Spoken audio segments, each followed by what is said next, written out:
আসসালামু আলাইকুম রহমতুল্লাহ তাআলা বারাকাতুহু। ভিউয়ার্স, মশিউর রহমান ভাইয়ের গানটা কি ঠিক ছিল নাকি ভুল ছিল, ব্যাখ্যা শুনুন মাওলানা আমির হামজার মুখ থেকে।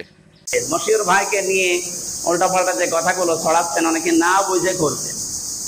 আল্লাহর আয়াত ছিল কোন ওলির অনুসরণ দরকার নেই, বাংলা অর্থ করলে আপনাও ভুল বুঝবেন। এর ব্যাখ্যা হচ্ছে আল্লাহ ভালো করে জানে যে এমন সময় দুনিয়ায় আসবে আমার অনেক বান্দা বান্দি আমি আল্লাহর চাইতে ওরা আব্বাকে বড় মনে করবে।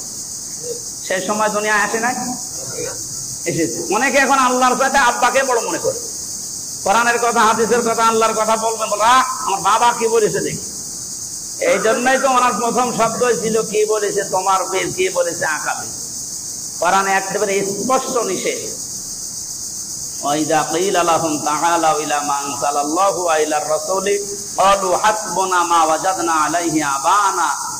হে নবী, যখন মানুষকে বলবেন আসো আল্লাহর কোরআনের দিকে, হাদিসের দিকে, তখন দেখবেন অনেক মানুষ এমন আছে তারা বলবে হাসবুনা, আমাদের জন্য যথেষ্ট, মা ওয়াজাদনা আলাইহি আবানা, আমাদের পূর্বপুরুষ বাপদাদা মুরব্বী পীর সাহেব ওরা যা বলেছে ওইটাই আমাদের জন্য যথেষ্ট, তোমাদের কথা লাগবে না।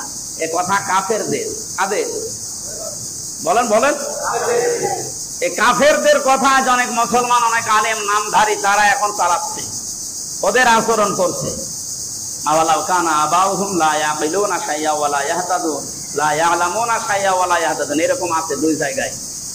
আল্লাহ বলেন যদিও তাদের পূর্বপুরুষ বাপদাদা মুরব্বী পীর সাহেবরা ইসলাম